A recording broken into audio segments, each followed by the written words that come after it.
Have you ever filled out an inquiry form and those little red asterisks are everywhere, the little red twinkles, so you've got to put in so much information, it all gets a bit too much, you can't be bothered, you don't do it, and you leave. That's what we're talking about today in episode 731 of the Daily Sales Message podcast, where every single day I share a piece of simple and actionable advice. It's designed to help you feel more confident and sell more stuff too.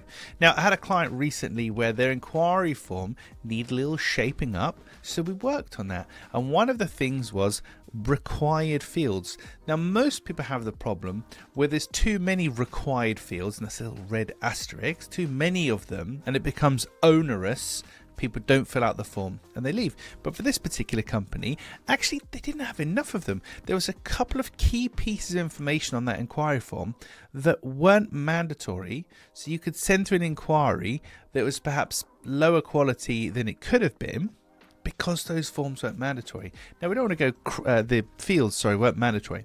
Now, we don't want to go crazy and make everything mandatory and give people a hard time, but an inquiry form serves a purpose, and there's this fine balance between we need to know as much information as we need to know to qualify and vet the inquiry, but as little as possible so we don't scare that person away by forcing them to fill in things. Because if you've ever put in your phone numbers like 8888888, or you've put like gobbledygook nonsense in a field just to submit a form, you know exactly what I'm talking about. And phone numbers in particular, I'm quite particular about phone numbers on inquiry forms, because for a lot of people, they're making an inquiry on the internet.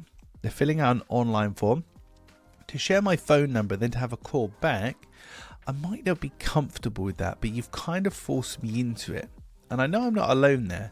So definitely think twice about making the phone number field mandatory, but also think twice about the lowest number of mandatory fields. But what do you actually need to know on that inquiry form for that to be a good quality inquiry? Have you even considered it? Or was the inquiry form just put together by your web developers and it's kind of an afterthought? Right, and that's it for this episode of the podcast. Tomorrow in episode 732, how to take control of the sale without being pushy. I don't believe in being pushy. I don't believe in coercing people, convincing, persuading, cajoling, pressuring. None of that. But you do need to lead. And that's what we're talking about tomorrow, how to do that in a non-pushy way.